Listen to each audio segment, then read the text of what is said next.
hate. I'm the biggest hater. I hate the way that you walk, the way that you talk. When I see this picture here, I think of the lyrics, you forgive, you forget, but you never let it go. Hold that grudge, hate some more. Somebody get the broom out. Get that broom out. The thing with Kendrick in 2025, whether it's the Super Bowl, Grammys, you see this man winning at every aspect of life.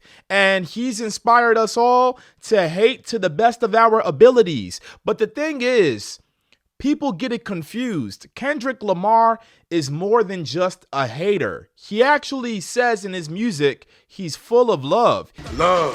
When are we going to understand that we are put on earth to love? And what you learn is love and hate can come from the same person in different forms. You learn that in the movie Do the Right Thing, Spike Lee. I will reference that a lot. And it's interesting because I always hear Kendrick fans say Kendrick Lamar made an entire album about going to therapy and came out of it a hateful man, a bigger hater. How does that happen?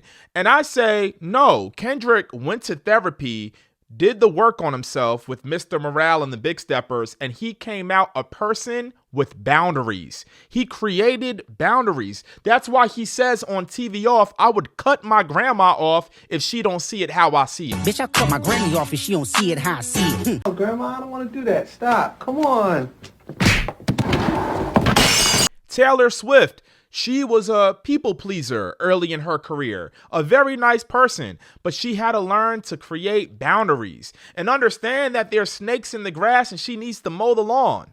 I think a lot of ignorant people are haters, and that's why the intellectuals need to hate back, because sometimes good people, they get stepped over and nothing happens. Sometimes the worst people you can think of win in life. I mean, look at the current state of America. You could see it. In life, sometimes you'll have to be the bigger person. Sometimes you have to take the high road. However, when people play with your reputation, you can't be the bigger person. You need to be the bigger hater, because your name is all you got. That's why Kendrick says on track 1 of GNX, never let no one put schmut up on your name. Never let no one put smut up on your name. And Kendrick is very prideful of his name, right? Because when you think of pride, and he has a song about this on Damn. Maybe I wasn't there. Pride is your measurement of yourself. Reputation is a measurement that other people place on you. So if someone is playing with your reputation, let your pride size up your opponent and knock their ass out. Because I hate the whole 2 wrongs don't make a right. Because if someone does something wrong to you, nice shoes, Bojangles, and you don't do anything wrong back, guess what happens? They're gonna think it's okay to do more wrong things to you. but if I let him get away with that, he be doing it all year. Which creates more wrong. So that means 1 wrong plus 1 right equals more wrong. Does that sound right to you? However, if someone does something wrong to you and you do something wrong back to them, they'll learn their lesson, and that shows you that 2 wrongs make a right if you do the wrong thing the right way. All that time you were throwing punches, I was building. Bojangles? That's not what your mother called me when I was tap dancing in her drawers last night. And boy, does Kendrick hate the right way. I have to say, showing up to the Grammys in a Canadian tuxedo, Diabolical, letting the song play out. Like this man, Kendrick, he was walking to the stage and he hugged a random woman, lost his jewelry just so he could get to the stage in time for the crowd to say, a minor. That is a certain level of hate that you need to plan out like an evil villain in a movie. Welcome to class, everybody. Get out your notebooks. Back to this Grammy photo, man. These are 2 natural born killers right here. This photo of Miss Taylor Swift at the Grammys, raising her cup, cheering, toasting to Kendrick Lamar as he wins Record of the Year. One hater supporting another hater. Like, I can't stress this enough, right?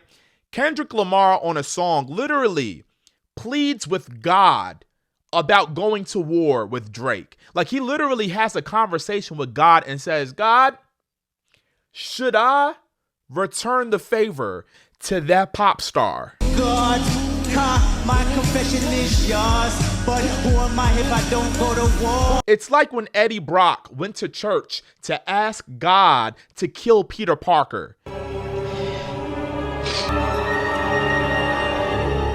I want you to kill Peter Parker. Like, that's the definition of preying on someone's downfall. Big hater energy.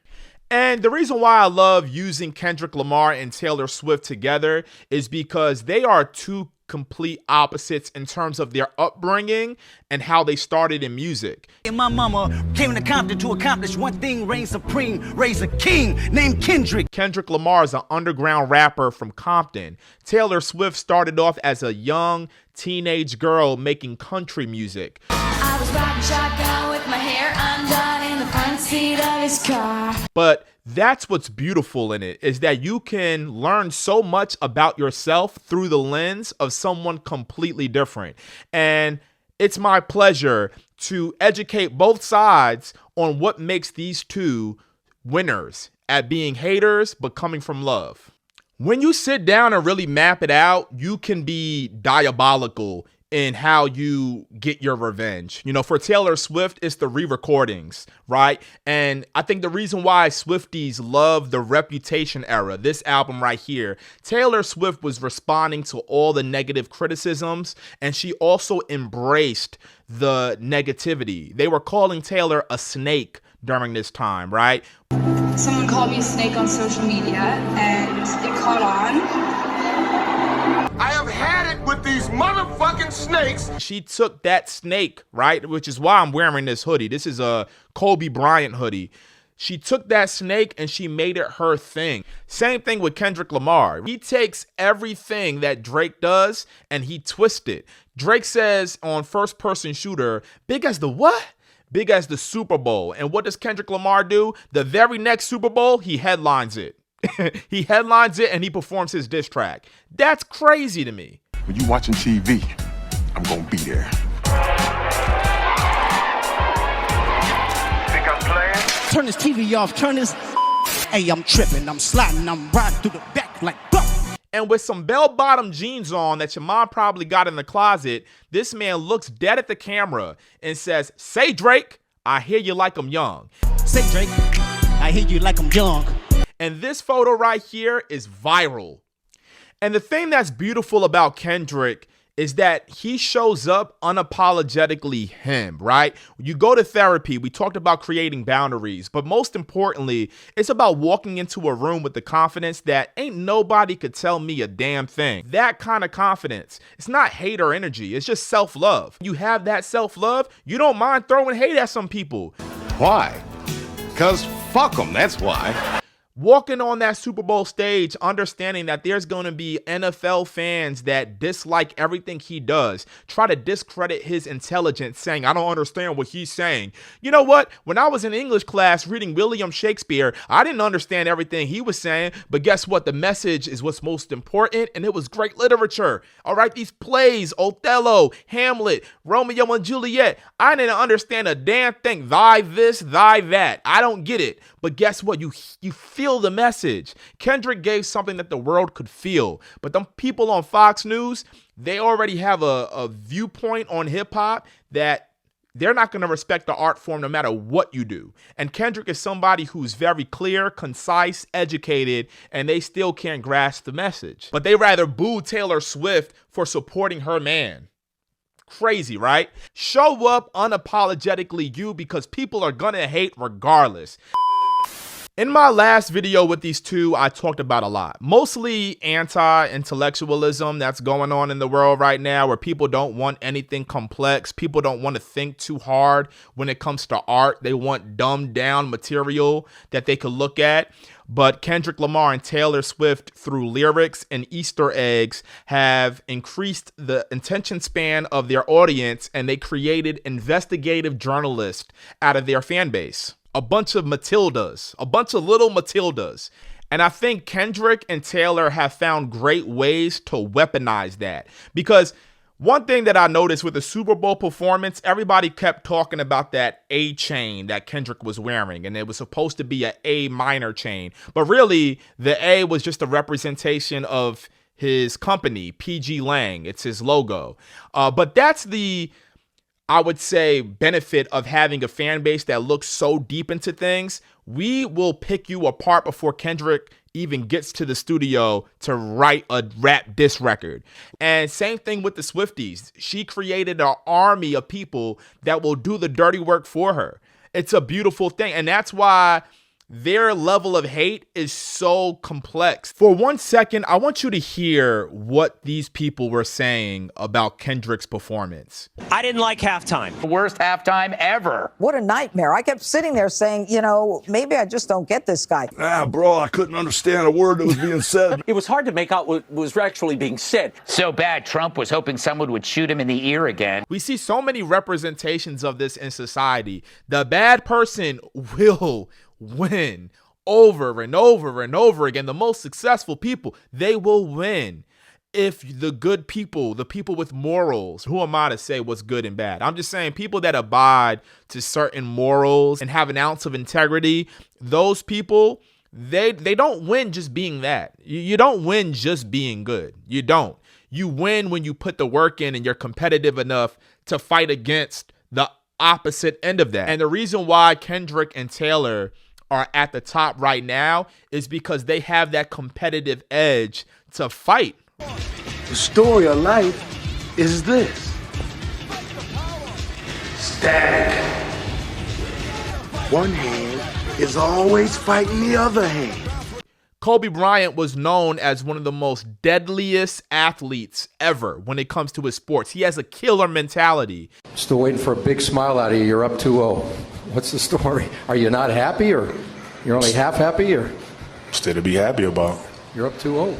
Job's not finished. And when you look at Kobe's career, he's always bigged up two artists. He's always said there's two artists that remind me a lot of myself. Kendrick Lamar. Is there someone on the court that he reminds you of? Yeah, it was me. Oh, you can't ask that. You better not ask me that question. I know the answer. No, listen, it's the same. It's the same hunger. Like, step out there on the court, we're taking heads off. It's not. There's no. I don't want to hear it. And Taylor Swift. And there's a reason why. It'd be funny if he's got like Taylor Swift in his car. I do. Really? Yeah, I do. I think it's important to listen to people who do great things. So it's not just genre specific. I believe that mentality was always in Kendrick. That mentality was always in Taylor. I think they started their careers off very humble, but they always had it in them. And with Kendrick, there's many beefs that he could have been involved in, including Drake. I think Kendrick could have crashed out on Drake a long time ago. Lord knows he wanted to, but he let Drake slide for the last 10 years, and he just waited for the perfect time. See, that's the thing with being in these positions. You have to learn how to pick and choose your battles. You can't be a hater all the time. You're going to be a crash out. You're going to pour so much energy into other people, you won't be able to pour it into yourself. Same thing for Taylor Swift. She was this young country star, like I mentioned before. I was riding shotgun with his hair undone in the front seat of his car. But she has some battle wounds. And it's not just the VMA moment that everybody thinks of. It's that phone call that leaked where it wasn't the full story. It was edited to make her look bad. They literally tried to get her up out of here in 2016. Okay, now what if later in the song I was also to have said, I made her famous? Me and Taylor might still have sex. Why? I made that bitch famous. And it goes back to that line in Kendrick's G&X where he says, never let no one put schmut up on your name.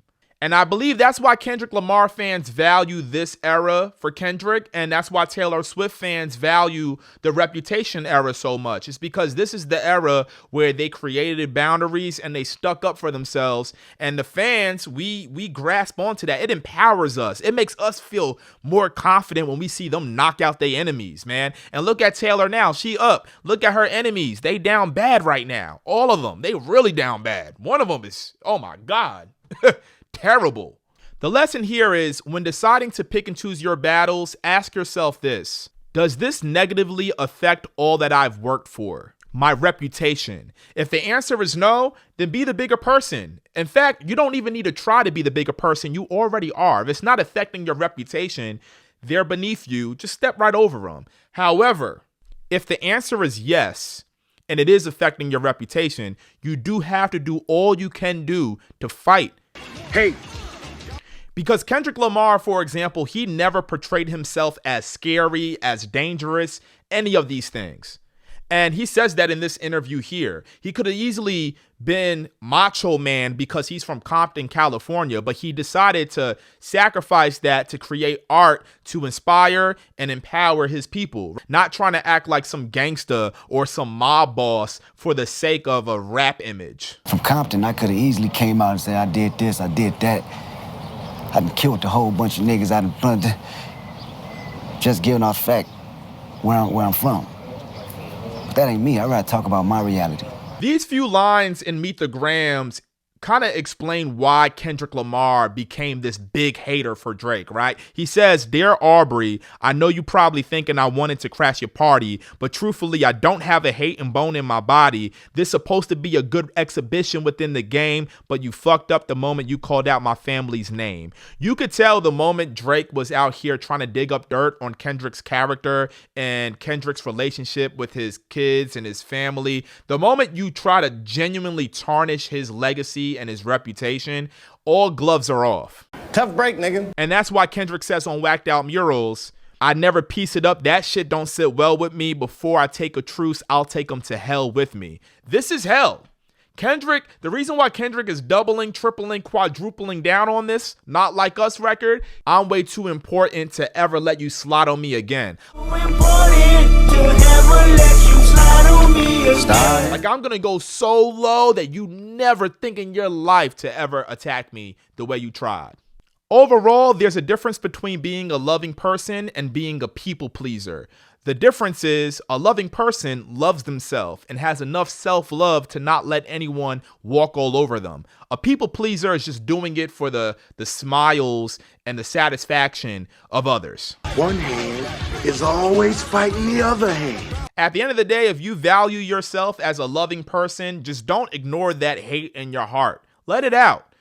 Hate.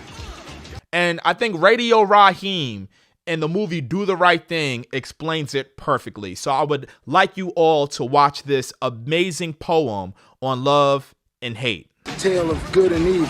Story of life is this. Static. One hand is always fighting the other hand. I mean, it looks like the right hand love is finished. Right hand's coming back. Ooh, left hand hate KO'd by love. If I love you, I love you. But if I hate you. He ends it, right, with this boxing match between love and hate. But ultimately he says, left hand hate KO'd by love. And that's supposed to represent the fact that love will always win. Even when you go against hate, even when you throw punches at hate, you give hate the energy that hate is giving love, right? You match hate with more hate, but somehow if love is throwing the punches, love will come out on top. And I think that is to represent Kendrick Lamar in this situation, right? Kendrick Lamar, the reason why he's getting a standing ovation at the Grammys is not because he's the world's biggest hater. It's because he's carried himself with love throughout his career. And people want to see someone that's loving win. We always want to root for the good guy. That's why in the movie Matilda, when Bruce was eating that chocolate cake and the principal, who's evil, was telling him to finish it, the crowd, they were rooting for Bruce to finish it because they wanted to see the good guy win. You can do it, Brucey! You can do it, Bruce!